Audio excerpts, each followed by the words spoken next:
Zimrida, Assez, Ayo, bonne arrivée. Ani Soroma, Ani Barao, Zimrida.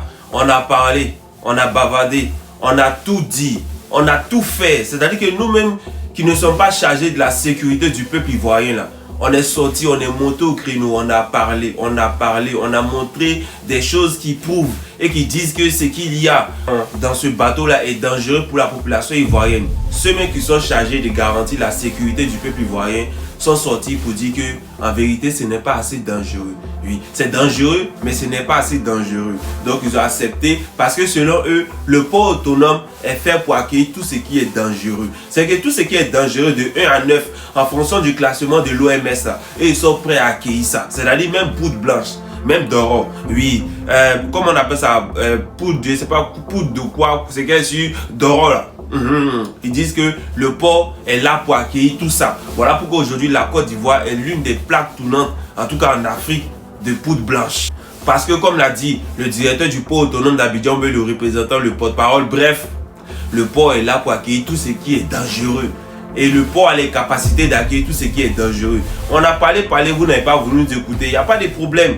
Mais nous, ce qu'on ne veut pas entendre là, c'est que les Ivoiriens perdent la vie. Oui, qui perdent la vie dans ce que vous avez fait rentrer là. Parce que vous ne serez pas aux premières lignes. La preuve en est que lorsque les journalistes ont commencé à filmer dedans là, ceux qui étaient dedans là, eux là, ils sont là malgré eux-mêmes parce qu'ils veulent avoir quelques mougou pour aller donner à leurs enfants. Ils veulent avoir quelques gonguins pour donner à leurs enfants. Donc ils sont obligés d'y aller. Ils le font malgré eux-mêmes. Mais vous là, vous avez déjà tout le lait. Ce n'est pas vous qui faites le travail, mais vous avez tout le lait. Donc vous n'êtes pas obligé d'être là. Alors qu'en réalité, c'est vous qui devez être aux premières lignes pour montrer que le mouvement n'est pas dangereux. Ce qui est sûr, c'est que nous, on devait faire en tant que porte-parole du peuple, en tant que leader d'opinion, nous, on l'a fait. Nous, on a fait notre part du marché. Après, maintenant, niveau sécurité, là, c'est à vous de gérer. Le peuple ivoirien aussi, c'est à vous aussi de savoir ce qui est bon pour vous, ce qui est important pour vous. Ça aussi, c'est votre rôle. Parce que votre rôle n'est pas seulement d'écouter ce qu'on dit, mais c'est d'écouter, d'analyser, de prendre connaissance de la chose, de vérifier les informations, puis de faire un bloc.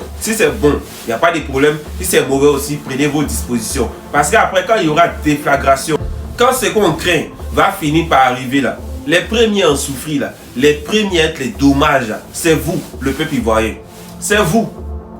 Comme eux-mêmes ils l'ont dit, quand ils vont faire sortir du port là, le produit ne va pas dormir au port. Le produit va aller directement en zone de stockage. Zone de stockage, c'est où? Zone de stockage, c'est où? C'est dans quelle ville? C'est à côté de quelle maison? C'est à côté de quel village? C'est à côté de quelle population? Voici les différentes questions qu'on est en train de se poser. Dans la population, ça finit par rentrer. Ce qu'on craignait là, ça finit par arriver. Mais le pire là, est-ce que ça peut être évité? Est-ce qu'on pourrait éviter le pire? C'est la question qu'on est en train de se poser. C'est que si moi, je suis tranquille dans mon coin, je vais gérer mes mouvements. Parce que même si le pire finit par arriver là, qu'est-ce qu'on va faire encore? On va venir parler sur les réseaux sociaux.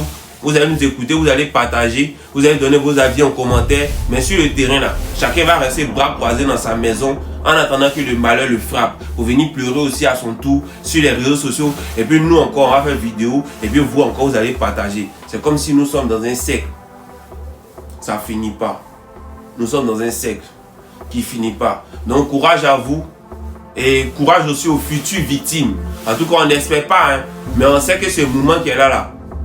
Si tous les pays du monde ont refusé, c'est parce qu'il y a quelque chose. Maintenant, comme la Côte d'Ivoire dit qu'elle est mieux outillée pour pouvoir gérer ça au point d'exposer sa population, il n'y a pas de problème. La population aussi, visiblement, vous êtes d'accord. Sinon, moi, je sais que dans d'autres pays, les gens seraient sortis pour aller au port pour faire barrage. Moi, je sais ça. Parce qu'on a été dans des pays. On est dans des pays où les gens seront sortis pour aller faire barrage. Mais malheureusement, Côte d'Ivoire, c'est ça. Donc, les mains des Okougbeli, en tout cas, Zimrida, Ayo, tu es arrivé, fais comme chez toi. Si tu veux, là, faut chier, faut pas tirer la chasse. Côte d'Ivoire, c'est le trou du cul du monde. Donc tout le monde peut venir faire ce qu'il veut. Tout le monde peut, en tout cas, Côte d'Ivoire, c'est ça. On vend nos passeports par-ci, on fait rentrer la poudre blanche par là, on fait détournement des deniers publics par-ci, on prend l'argent en Côte d'Ivoire pour envoyer à Paris pour blanchir. Bref, la Côte d'Ivoire, c'est le foutoir, le trou du cul du monde. Mais on fait comment? On est Ivoirien. On prend ça comme ça. En tout cas, courage aux futures victimes. Et on sera encore là, bien entendu, au prochain numéro pour en parler avec vous. Vu que c'est ce que vous aimez. Il faut qu'on parle sur les réseaux sociaux. Il faut que ça fasse bruit. Mais en réalité, sur le terrain, nada. Merci et courage.